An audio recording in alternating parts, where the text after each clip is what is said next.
Hello and welcome to the YSU Alumni Lecture Series.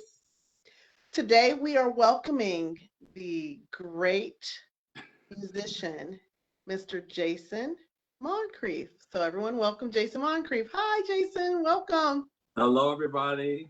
Thank you, Jay.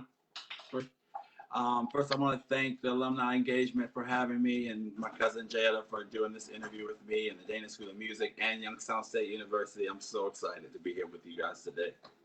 You are so welcome. I feel so honored to be able to interview you. Like we're family, so we talk Yeah. all the time. So I know a lot about everything, but I really honestly don't know your whole journey in Dana School of Music. So let's start off by talking about the beginnings. Go back to high school before you even got to YSU. What was that like? Say your senior year or your junior year, whatever year you started music. I actually started music, and I have to pay homage to the Urban Sisters at the Immaculate Conception school and church, because really Sister Norma and all the Urson sisters made it possible to bring instruments in our very small inner city Catholic school. And that's where I literally started. And it's funny because my journey with YSU actually started in the sixth grade. It was very far removed, but it started in the sixth grade because, long story short, the Urson sisters brought instruments in, and I was a tuba player actually to start with. I started with the tuba, and it's an interesting story how I came to high school, and I ended up playing the flute as well starting in high school. But I started with the tuba, and I ended up playing the tuba. Really, to be quite honest with you, I was late coming to the band class, and the tuba was the only instrument that was left in the band room.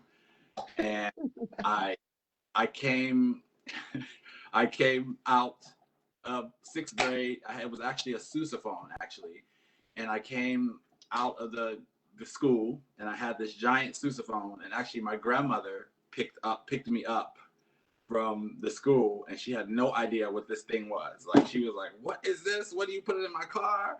And I was just like, "Well, grandma, this is what I'm gonna play." And she was like, "Okay, well, you better play this thing. If you're gonna put this in the car, you better be serious about it." And I was like, "I promise, I'm gonna be serious about it."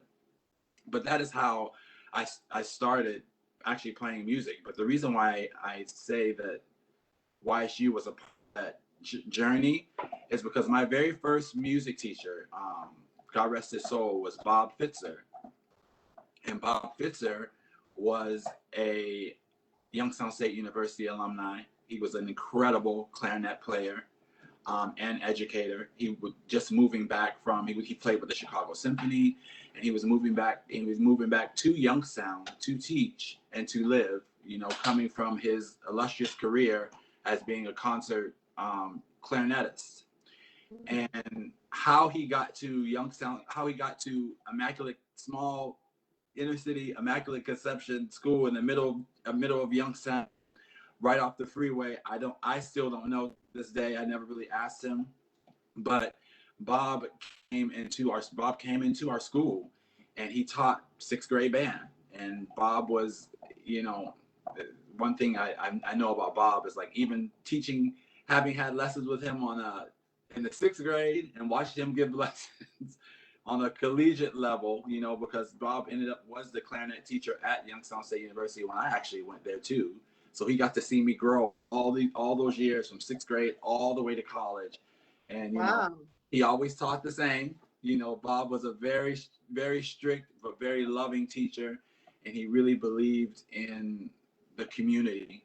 I have to say that he was all about uplifting the community. He was always involved in the community, and he got into my small school, and that's how I started playing the tuba. I didn't start playing the flute until high school, though. Oh, wow. Okay, so did you only play in high school or did you play in other arenas? I think you played for the Youngstown Symphony Youth Orchestra, which is Yeah. very interesting because your little cousin, my son, just auditioned for them. Oh my goodness. See, that was another thing, because when I went to high school, um, once again, I went to Campbell Memorial High School, and our band program was the band program at the school was very small, you know. But I had two once again, and this is another YSU story, and it's interesting. Sixth grade, Youngstown State University alum teacher Bob Fitzer taught me. I go to high school. Both of my high school teachers, Lisa and Dave Kana, they were a married couple, and they taught at my high school. And they were, I mean, Dave Kana is an incredible jazz tenor saxophonist, and he actually teaches at Youngstown State University right now. Mrs. Kana was an incredible French horn player at the university, and she after school she ended up teaching.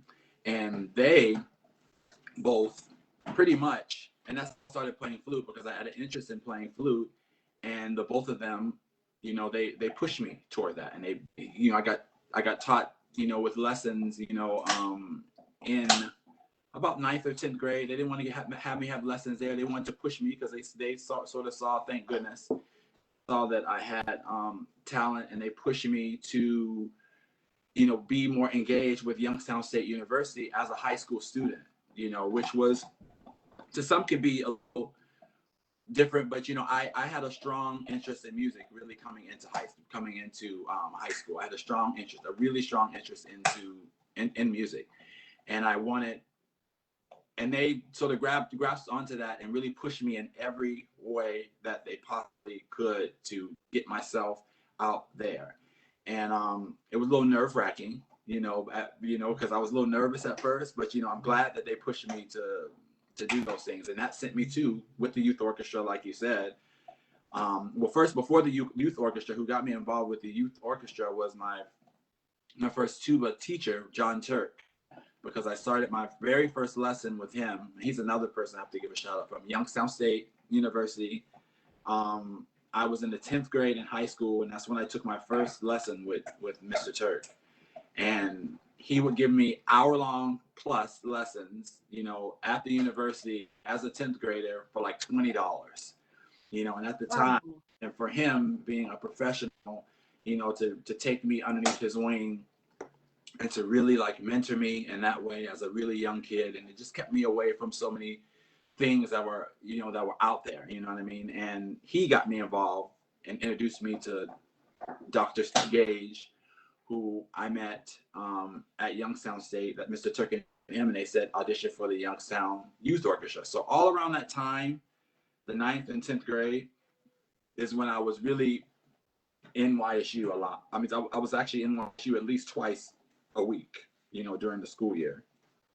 That's so nice to hear that YSU is just not at the university, that they're giving back to the community, and you're a product of that. They went out and basically taught you for pretty much nothing and helped to foster your interest in music. And look at you today, basically because of that. So many people you know, that's the beautiful thing about Youngstown State.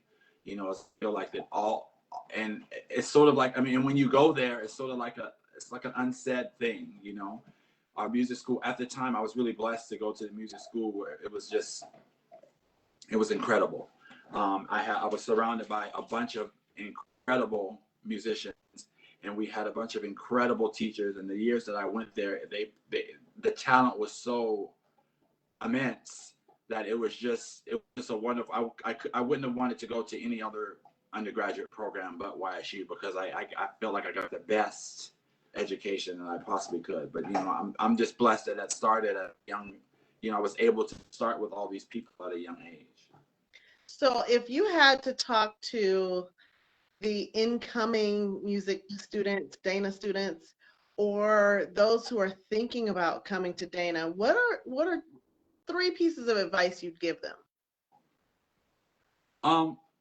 Music was hard, you know, and I always tell people that when they ask me, Ralph, and you know, I went to school a long time ago, you know, so at that time, you know, music school, you have to be dedicated to a level. Your level of dedication just has to be very high, you know, because especially if you, especially being a performer out there, especially with all the things that we are going through right now, is that, you know, you just sort of have to be, you sort of have to have tunnel vision sometimes, you know, and it's good to be surrounded. Luckily, I was just surrounded by a lot of people who were that, you know, who had that same mindset. And usually that's what it's like for the Dana School of Music.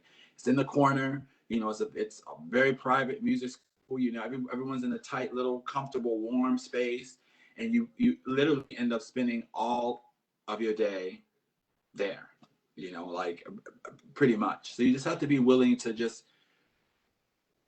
put the time in and be patient, you know, with yourself, and be patient with the process of, you know, progressing, you know, along in music. So sometimes it can be a little daunting, especially when you're young and you're just coming in and you're surrounded by all these different musicians of all different skill levels, and it can be a little bit, it can be a little intimidating. But I always say just go in with your confidence, go in with that confidence that you know that you have, or the passion that you have for, you know, for music and playing your instrument. Do you guys become a kind of like a close-knit family? Because like I've done a lot of theater and things like that. So I've seen a lot of musicians because, you know, they play the score for our theater. Yeah. And it seems like musicians are like theater people. They just have this familyness and this tightness that kind of can help you survive your steps through college because you have kind of like that close-knit group and you guys have like this band culture, you know, more or less, where you guys are just musicians and you all understand it and no one else does. Yeah. We just know you sound good, but we don't understand how things are played and how you even get there. It's funny because the people who I went to music school were some of the same people who I would see walking in the hall. That's one thing about YSU as well, is that we're the same people I saw walking in the hallways of Dana as a high school student. You know, there were numerous they didn't go to my high school, whether they went to um, Howland or Poland or Boardman or Youngstown schools or here, all the surrounding schools in the area. And that's the beautiful thing about the youth orchestra, is because like they put all these schools from all the different school systems together, and we were able to make music with one another, all different backgrounds, all different, you know, different communities, different townships, and everyone got to come together. So what's funny is when I went to coming to undergraduate, it was a little easier because I saw that my freshman year there were many familiar faces. Like there were at least over a dozen people who I spent many years in youth orchestra with, you know, that sort of ended up going to the music school. So it made it a little easier, and you know, music school can be a little cultish, but in the best way, like in the very best way, because everyone sort of has, you know, we all have that passion. We've been bandos, band geeks, whatever you want to call it, for many years before we got there, and we know how that community, you know, we embrace one another, which is a good thing. And it takes a dedication. It takes dedication to be a musician, to be in rehearsals constantly. You're performing all the time. So in every performance, there's hours and hours of rehearsal, then hours and hours of practice. So, you know, it's funny because, you know, I compare it to sports. And people will say, how in the heck can you compare band to, or music, or a musician, or a violinist, or a flutist to sports? But it's still, you have to put that same effort in, and you have to put that same practice in, and those same rehearsals are hours and hours and hours and long. And you have to have that dedication. Yeah, and it's tedious sometimes, you know, and I think that's why I always say it's really good for kids to start with music, because it's a thing um, where there's no easy out. You know, it's either, you know, you have to work hard at it. You know, if all these students have the same piece of music, it's just, this is how it's supposed to be played. So it's really good to it's it, it it's a very good thing for kids to do. And when you get to music school, it's just an elevated version of that. You get pushed in all these different ensembles to play with one another. So that becomes community, because music making is a community. Music is a community activity. You know, we get to commune with one another, and to be with one another and share our emotions, without speaking, and that's the difference between a sport or acting or something like that. We are taught the universal language of communication, and we are taught how to communicate across the room, communicate with our conductor, communicate with the people who are next to us, and communicate with the language that we spent so many hours learning over learning and studying. How did you feel about the performances that you did while you were at YSU? Did you have plenty opportunity to perform, or did you wish you had more opportunities? Or explain a little bit about that. The That was my favorite thing about the reason why I went to Youngstown State, I have to say, and I'm glad I made that decision. Because I could have went to another place, gone to a conservatory, gone here, gone there, but you don't get the opportunity to be able to play as much as I was able to play,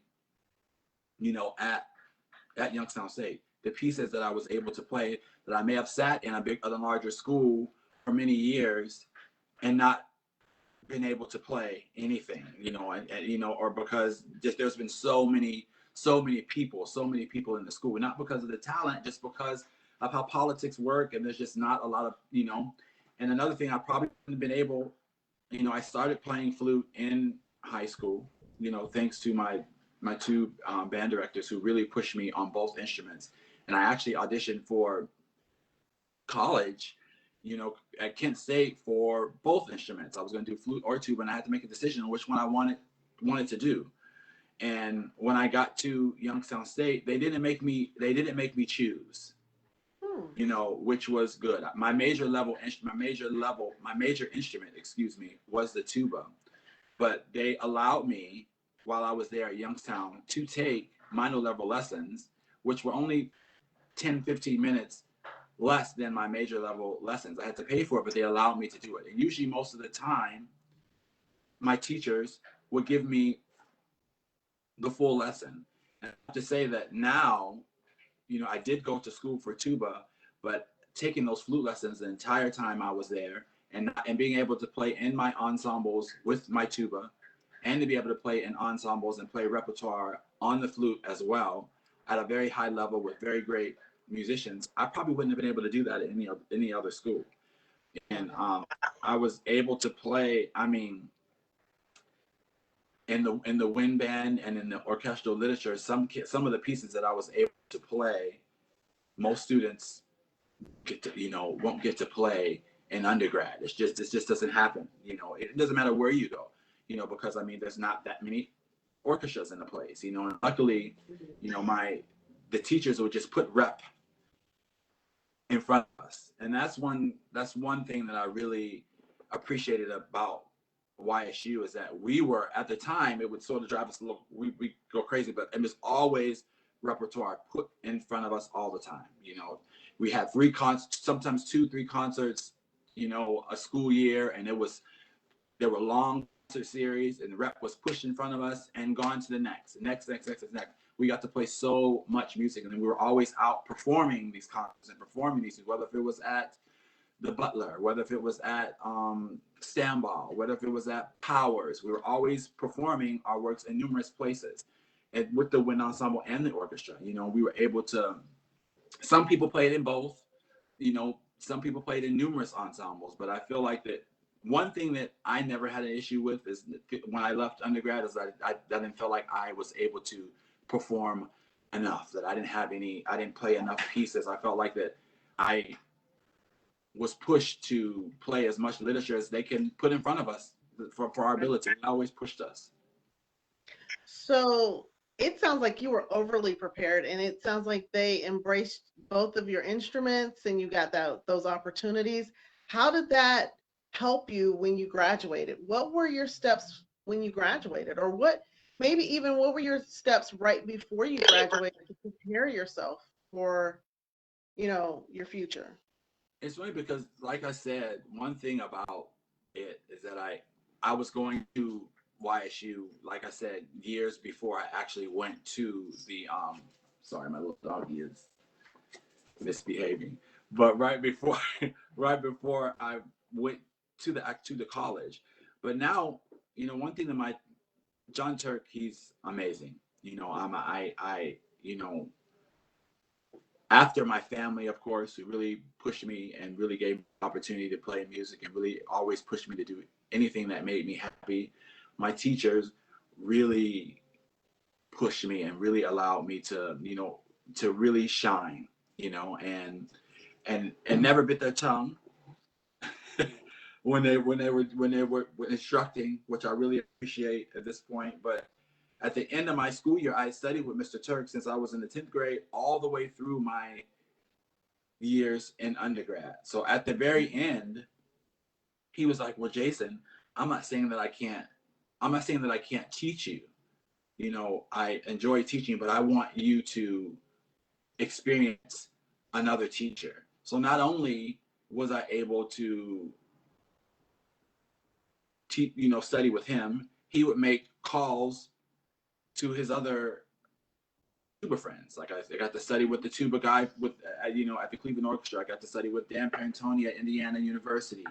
I got to, and he would call me. We had a tuba group, a tuba clan, about 3 or 4 of us who would jump in our little cars, and we would travel different places to take lessons. And he was very he pushed us to do that, and it was very important for him to let us know that you got to sit in front of someone else, learn from someone else and see what they have to offer, because there was a big group of us that he really did teach for many years.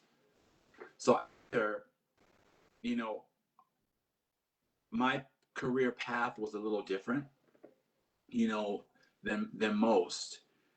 I had the opportunity to go to a couple of graduate schools, but there was another opportunity that came my way in theater as a musician, right after undergrad. And I have to say, no one really understood it at the moment, because I felt that, the normal pathway to for a musician is to you are going to go to graduate school. You're going to go. I mean, you're going to go to undergrad, graduate school, possibly get your doctorate. You're going to teach. You're either going to be an educator. You're going to do this, this, this. That was a normal. Perform. What you have to go perform. That's my logical progression. Is the next step is to perform. Yeah, that sometimes it is if you're lucky to do that, and sometimes people who go to graduate school still have the opportunity of performing. That doesn't stop their performance, and people. It's just me particularly. I just chose a different path. I had a couple friends who while I was in school, they had left school for a period of time, and I was like, where'd they go? There's two of my really good friends, and they actually left to go to New York to go on Broadway, because there was a show on Broadway called Blast, and Blast pretty much is derived from the drum and bugle corps genre, and it put musicians actually on stage. And at the time, I saw what they were doing, and I was like, what are you guys doing? I mean, you went to Broadway and you were like playing your instrument on stage. I was like, what were you doing? And actually, Blast won with that cast won a Tony and an Emmy award. Which really, that original cast really helped me to be able to perform as many years that I was able to perform with the company. How Um, many years? I I started with Blast right at 2002. My very Mm. first my very first day with them was the week of commencement at YSU. So I What? left them and I went directly to Disney to start rehearsing with them. So literally right after and it was this opportunity. I could have gone there, but I was like, I really want to get out there. I wanted to travel. I want to perform as a young musician. Like I felt this passion to get out of to get out of the city, and to get out of the walls of the schools. I wanted to be able to learn performance by being out there and performing with others solely. And Such a my, blessing. You had yeah, such a blessing come your way that week of commencement. yeah, they told me about it, and I was wary of going, because I already had my path. I was like, I was going to Chicago. I'm gonna go to Roosevelt University. I'm gonna study here, and I'm gonna, develop this, because I had all these things that were planned for me, I should say, but they weren't doing all the things that I actually love to do, and I had to make a difficult decision to, pretty much jump off the cliff and try something completely new. I went to see the show because I was very worried. I'm like, okay, I'm gonna go check this show out. We'll see what it's like.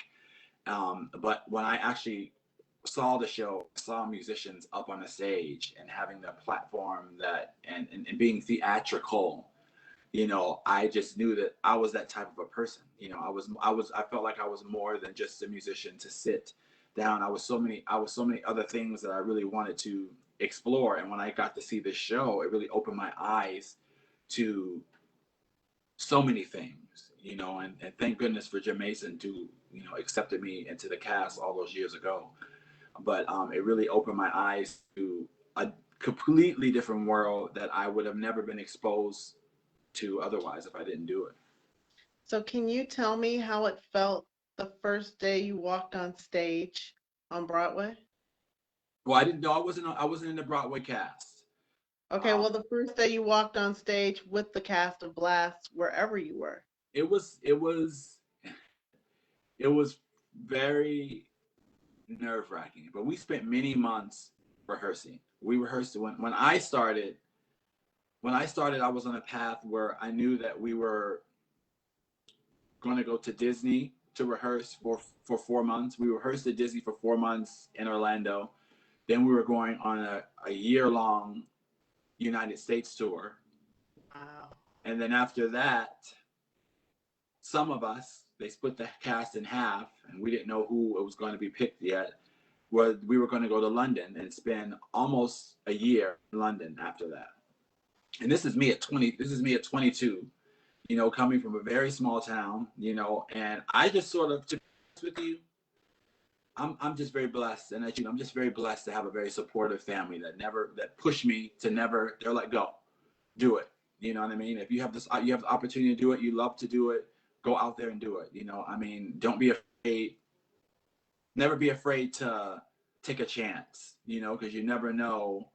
My mom always says that to me. You never know what it's going to be. You never take that chance. And stand up. And just because you'll never know. And that first time, it was different for me because I was used to being in my box and in my comfort zone. And obviously, we took acting classes, we took dance classes, which was very different for me. I had to be and we'd have 3 hours of dance every day, coming from a person who sat and played his instrument for many years.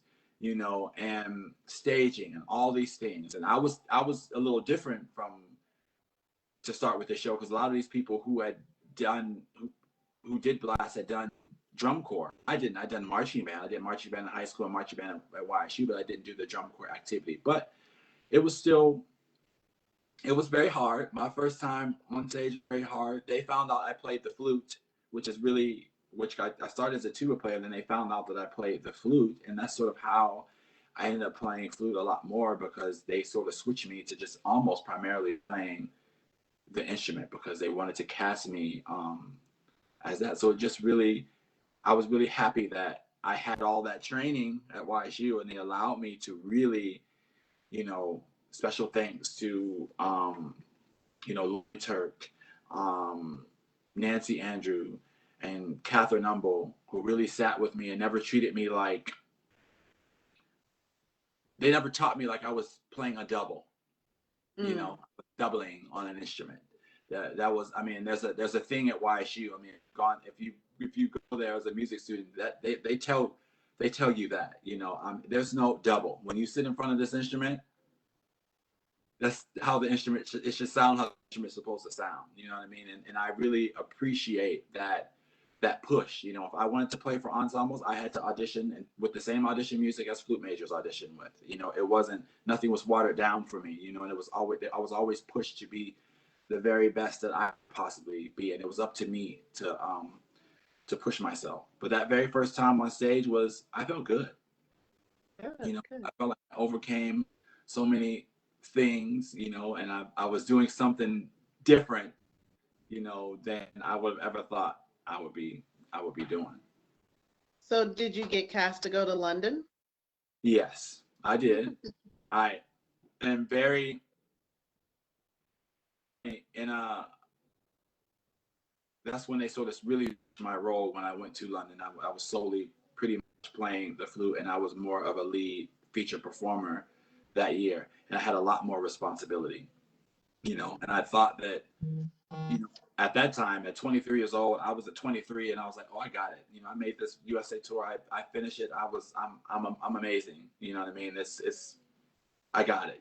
But our choreographer and stage director, Jim Moore, I never forget this conversation that he had with me. He pulled me up and he was like, yes, we're taking you to London, Jason, but you know, we need you to get better at this, this, and this, or you can't do the role that we have prepared for you. And we will see after 4 months and 5 months what you've been doing and how you've been improving, you know, and we shall see. So you're going, but we shall see how much.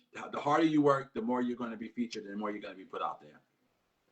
So I immediately, I applied to take, you know, a beginning ballet class, beginning jazz class. I took movement classes. I continued on with my acting classes. I wanted to be a good stage performer as well as a good musician. You know, I spent so much time being a musician, but this was very different, Right. you know, being on stage.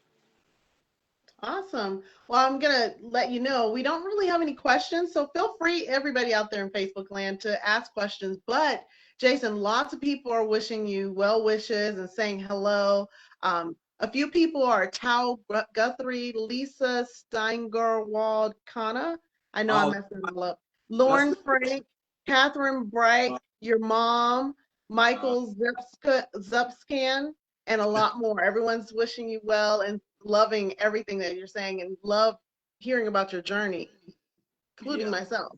like So it sounds like you have a lot of support. all those people, just like I was saying, you know, all those people, some of the people that you mentioned were, you know, we're a big family.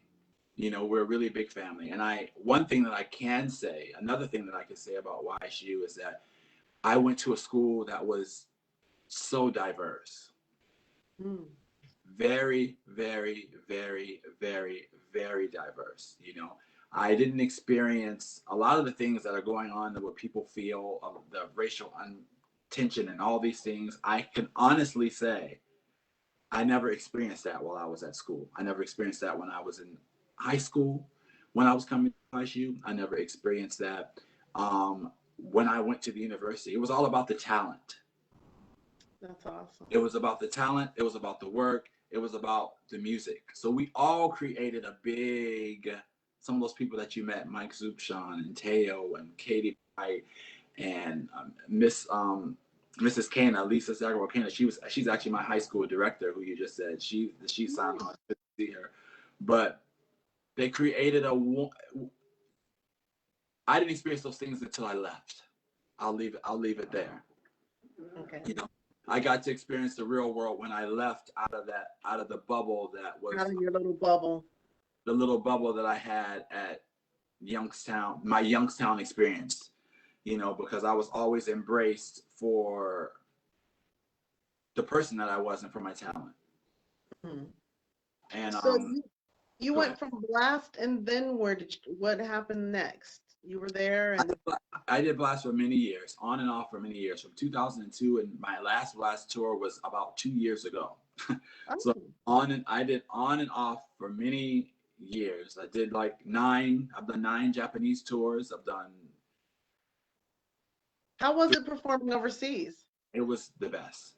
It was the best. That's the one. That's one over, and Japan in particular. They're really, really huge fans of wind music. Mm. um, and it's a big deal for them. Like it's like Michael Jackson, big deal for them. Oh, They wow. they love wind. They love wind music. Hmm. But in between that time, I moved to California for a few. It was on and off. I moved to California for a few years. I was able to play flute at the Center Stage Opera in Thousand Oaks, California, which really gave me lots of experience on the flute playing in an opera orchestra. And in between that time, I actually joined Disney on a different um, show with them. I was with Disney's Beauty and the Beast for about 3 years on tour with them. I actually got to do 2 United States tours with them as well. So, my all with flutes. It's funny because I studied tuba so much, but most of the playing that I ended having the honor to be able to play, I ended up playing a lot of flute. And I still to this day.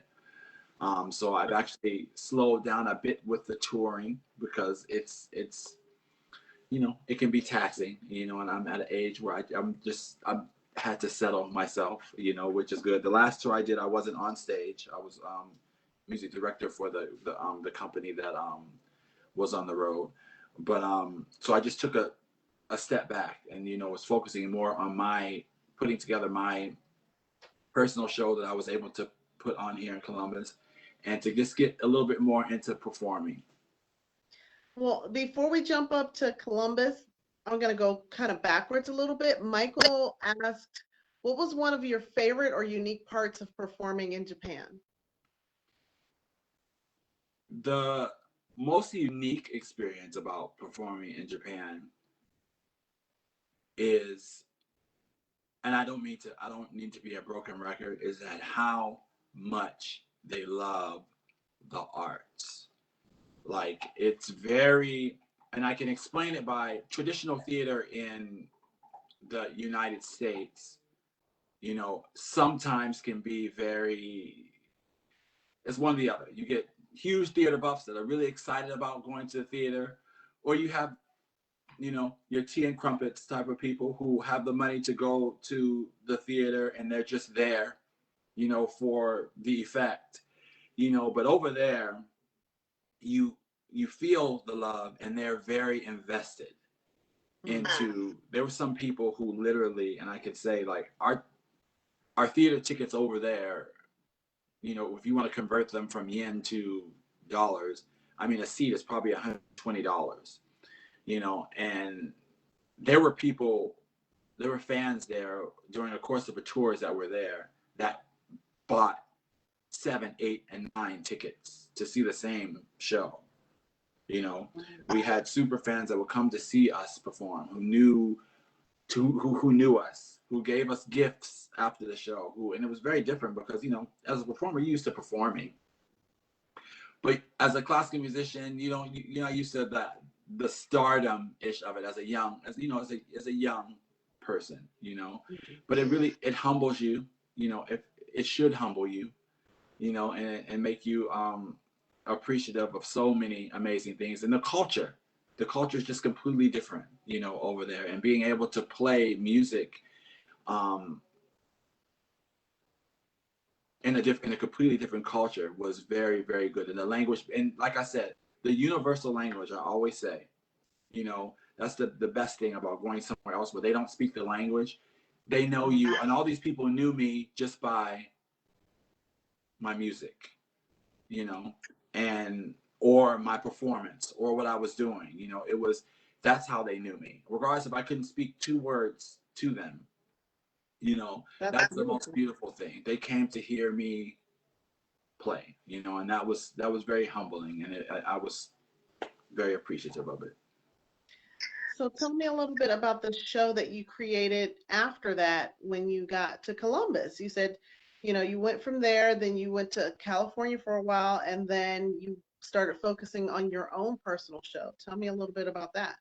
Yeah, I lived in New York for many years, and I taught there, and I conducted a chamber winds group there, and I've always been interested in just something that was unique. So I was like, how can I tie together theater and music and perform and on stage performance and dance, really, to be honest with you. And I put together a show of just myself um, playing. I've always had a strong passion for neo soul and R&B music. It's always been, although I am a classical musician, culturally, in my culture, I grew up with R&B, neo soul, hip hop. I've always been a fan of that, and I know that and there's many. I bring my culture to classical music, and that is a unique thing for I mean, African American classical musicians who can sometimes have a difficult time outside of my little bubble and Youngstown State University. You get to see, when you walk into spaces and people are looking at you like, why are you? Who's this? This guy is 6'3". I mean, don't you play? I mean, how many times I've walked in an orchestral pit and people ask me, don't you play basketball? But I wanted to put together, back to show, I wanted to put together something that was unique and that was different. So it's myself, a live DJ, and I have four modern dancers in the show. So I picked, some popular R&B neo soul tunes that were very close to my heart and that I really liked, and I covered those pieces. That was during the first act was just me and the live DJ. And I didn't want a band. I wanted to make it fresh and new. And thank goodness for DJ O'Sharp here, an amazing local DJ here who really assisted me, where we put together the instrumentals together to these pieces. We played from Anita Baker to Tony Braxton to Music Soul Child to Jill Scott to her to Rihanna, and he put together all these instrumentals for me that were incredible, and filled the room with this beautiful sound that came from the electronic DJ booth, and I was playing live music. And the second act was, you know, I, I, I would rather collaborate with other people than be up on the stage by myself. Because it feels, you can build off of everyone's energy, and it always feels good. And I love collaborating with dancers,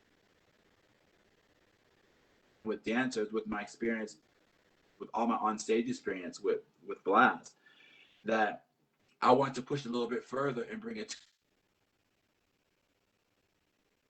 forming. You're fading out every so often. I'm not sure what's going on. Can you hear me? I'm not hearing you every so often. Yeah, I hear you now. Okay, yeah, I hear you now. Can you hear me? Yeah, and I got to perform with these dancers. They were performing to the pieces that I was playing on the stage. I performed with a poet and a rapper as well, because the rapper and we did a cover of Common's "Come Close," and he rapped it. I played, the chorus, and it was just all these amazing collaborations and things. And that was actually my last performance before COVID. You've never performed with your cousin. I know. Next. Next. Put that out there. Next. I haven't yet. And I have to tell people Dr. Jackson is a very amazing dancer and theater performer as well. And that has to happen. We have to have we have to come and do a Youngstown performance with you. I wanted, before we get into the COVID talk, I wanted to tell you something. Manda Rice, she says, thank you for your time and advice from a mom of an aspiring professional musician. So you're encouraging the young, aspiring professional musicians out there. Wilma Torres says, hey, Jason, wishing you the best. Love your journey. And there's many, many more people showing their love and excitement for you. So you have tons of love out there. Oh, I appreciate it. It's not surprising because you're a loving person. So I appreciate that. I'm blessed to be surrounded by so many loving people, and they are the reason why you do what you do. Because most of those people, especially people who I grew up with, performing with, we grew up together. We really grew up together through music. In music, We made it. We in our little small little town, in a little small little school that nobody knew about, but so many great musicians came out of. I'm proud. I tell people to this day, I don't care where I am, whether it's Japan, London, United States, anywhere it is. I stand on all 10 toes and I tell people that I'm from Youngstown State University because I got a really, really great professional performance education there.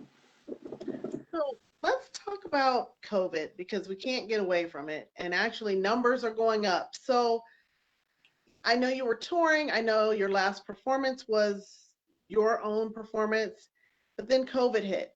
So as a performer, how do you handle that? And what direction did you take? And what advice might you have for other performers out there who are struggling during this time? It's hard to sit here and lie about it and not or minimize it, that it's not difficult. The performing arts community is shut down until further notice, you know. And that's very difficult. That concert that I did in February, February 2020 was, and COVID hit in March, and I almost, this first live show that I did that I spent so much time putting together, I was wanted a couple more weeks, so I was like, let me just push it to March. But the Ooh, theater director was I'm like, glad you didn't. Oh no. no. The theater director was like, do it in February. We want you to be the first one to go out of the gate. Just do it. So that was the last performance. That was my last live performance before COVID hit. It's unique. COVID is an airborne disease. You know, it's an airborne virus. You know, so for wind musicians, we are at risk. You know, going to if I go to a concert and I'm taking a big deep breath, I can breathe in everything and die. You know, so I had to turn down a few gigs here because I don't feel comfortable um, sitting this close to someone where I have to breathe in all this air. I have to do all these things, and who's around me? What's the space? You know, cases are going up. It's real. COVID hit hard because it hit my family. You know, my mom and my dad and my grandmother. You know, it hit our family hard. You know, and so when you see it, it's a different thing. You know, and I think that now it's the time for us to really sit and reflect on why we really love music.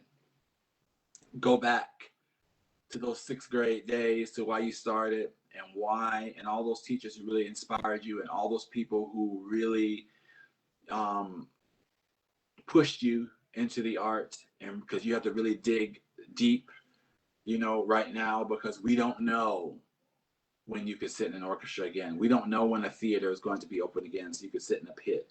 We don't know when these concerts are going to happen. But one amazing thing that is happening is a lot of virtual performing is going on. Right. And I have a couple virtual performing, you know, things that are coming up for me in the future that I'm really excited about, because virtual performing is difficult.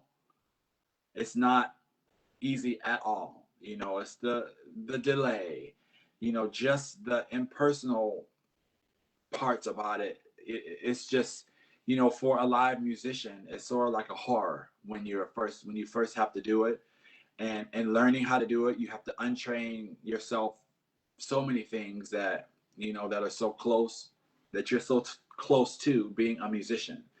Um, and it's really sad for us, you know, because you know, if you look at New York City right now, you know, 30% of the population left the city because all the arts are shut down, all the touring shows are shut down. You know, you can't tour, you can't, and it's until when our cases are continuing to go up. You know, theaters, all the theaters in the United States are old, very old. You know, so you're not gonna put a bunch of people in an old, not ventilated theater sitting very close to each other. How are they gonna do that? You know, so I think it just comes from just really pushing yourself to think outside of the box, virtually practicing with yourself, turning on your camera, iPad, phone, performing to what I had to do is performing to myself. You know Ooh, what? Because sometimes you're not really focused on what you look like or how that is, and then play yourself back recordings, get in front of this little screen, because now we've been stuck in front of this thing like right. This little forever. box. Yeah, so not only do we have to sit and work from here, we have to talk to everybody on the phone from here. And now the thing that I love the most, I have to sit and practice doing that. But it helps because maybe this may be opening up a different genre or a different avenues for music. You never know. With technology, this may be a part of the thing. Of virtual concert planning, virtual performances. Who knows? It may get bigger. Many little small black box theaters, mini movies, mini performances. Everything's going to come to you. We're coming to you live virtually. You can click on, boom. It may not be ticket sales. It may be virtual payment for my sign on to my concerts. I've seen that before. Creating something different and unique that really speaks to you personally and professionally that you feel comfortable putting out there. Just a quick comment, and I apologize. I'll probably mess up this name, but I'm gonna try my best.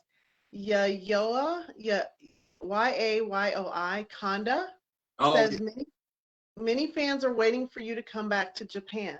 No, that's Yayoi, and she is one of those Yeah. people. She's one of those people who, like I was just talking about, it makes me emotional talking about all those people who sometimes you think sometimes performing and traveling and all that stuff can be very difficult, and taxing mentally and physically. And sometimes you everything is like a blur sometimes, but there's always special people like that. She's one of those. Yayo is one of those people who she would buy a ticket for the entire series of our Japanese performances. We would see her in 3 to 5 cities, and that's like 9 to 10 tickets. I don't know how much money she was spending on tickets and travel and everything, but she just came just to see us perform, and that's what I miss the most. And that's what I really want everyone to keep their mask on and distance and do the things that they need to do. Do it for your musician and your artist and your performing arts friends so we can get back out there and bring joy to your home and bring joy to the theater and bring joy because we're needed so much, right? That's we're needed, but now we can't do anything just because of that. And yeah, Yayoi is one of those people who's she's amazing. Nice. So, anything else you want to share with us, or any advice you want to give to the YSU students who are currently students, or even people who are Dana School alumni right now dealing with COVID or dealing just in the arts, just in general? Doesn't necessarily have to deal with COVID. I say fall back on the things that are important with you. Spend that time with family. Get the good all the good energy that you possibly can get. I'm very blessed, as you know, to have an incredible family. I couldn't ask for. I couldn't write a book and pretend to write up something that I've just received so much love.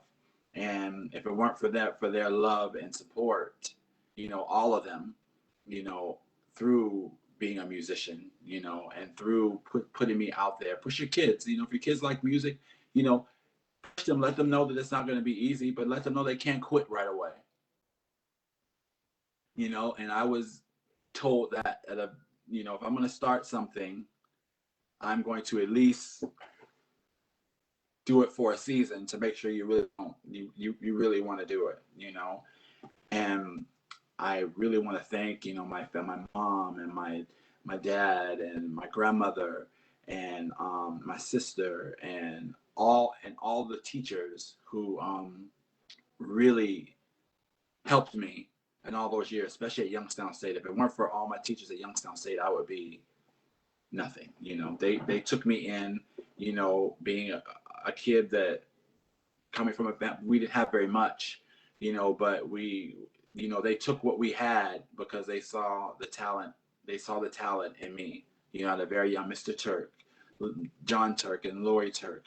and Mrs. SK and Mr. Kana really, they gave me free lessons. They would stay after school, they would stay after high school with me and teach me. Mr. Kana would teach me the flute for hours and hours and hours. Mr. SK would teach me theory and all these things to try to prep me to go to music school. So take advantage of the people who are around you that are close, that you can take that advice from, and really, keep yourself, you know, in a positive bubble.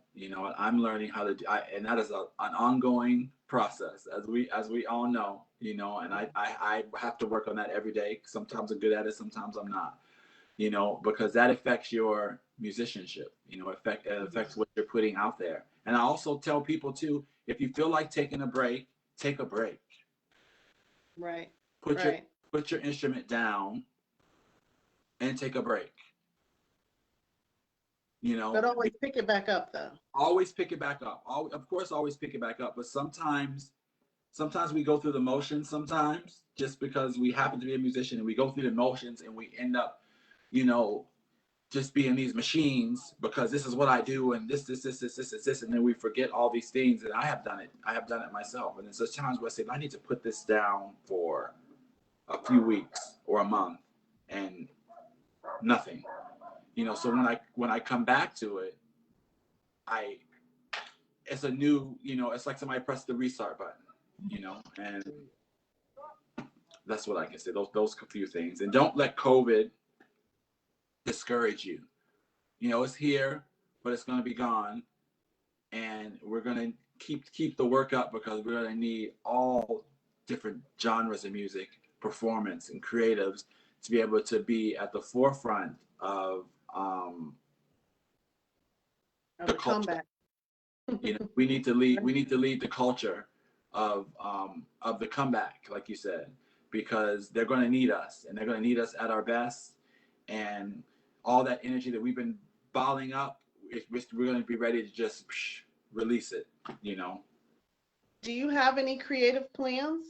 Are you creating things right now? Are you I'm creating. I'm looking still. for ways to do a creative endeavor while we're in this COVID situation? I'm trying to do part two of my performance. I'm trying to do the performance that I did because I was supposed to do it a few more times, but COVID hit. So now I'm working on doing the whole performance I did in February to try to do it virtually. So everybody could to get a space so everybody can virtually see the theatrical show live. And also what I do now is another passion, and am teaching for a company called Directions for Youth and Family, which brings music to at-risk and inner city youth, just like it was brought to me. And that's become a huge passion of mine, as well as, and it's funny how I talked about Bob Fitzer and all these things. He did all these things, but then he came back to Youngstown to teach, and I find myself, doing these things and coming back to Columbus and teaching in a community here in Columbus that I really love. And I have a bunch of really good kids who have such a strong passion for life, and could be overlooked, just like I could have been overlooked if those people weren't there to push me and to come to my community and help me. So, yes, I'm working on virtual. Like I said, as we spoke about, right now, I have to focus on the virtual shows, the virtual live shows, and bringing that so I can keep the momentum going. Nice. Well, Jason, it's been a joy sitting talking with you. I love talking to you. I mean, we're family, we talk all the time. But it's great to hear about your journey, about your travels before you got to YSU, once you got to YSU, and after YSU. You are like a fabulous inspiration to everyone in our family, in the community, all through Columbus. You see people are tuning in from Japan, wanting you to come back, so all over the world. And I just hope that, and I know that you'll just continue to shine and spread joy through your instruments, through your voice, the things that you have to say, and the encouragement that you give to others. It's been a true joy to have this hour just to spend with you to talk about just you and your journey. And you deserve that because, wow, what a fabulous journey you've had. And I can't wait to see what's going to happen for the next 20, 40, 50 years from here and what's going to come next. I really appreciate the opportunity and thank everyone at YSU and thank you, Jada, for really sitting with me. This is like This is an honor, to be able to sit here with you and with my alma mater, YSU. And thank everybody for who tuned in today. And support your local artists, support your local musicians, buy an album, buy a concert ticket, buy send a Venmo for a concert. Try to find some music somewhere where you can sit and be safe and be social distance, because we need your energy just as much as you need ours. Definitely. Well, thank you. And thank everyone for tuning in today for our last of 2020 alumni lecture series. Our series is going to come back in 2021, but we finished it out with a bang, right? Yes, So we thank did. you guys for joining us very, very much. Thank you.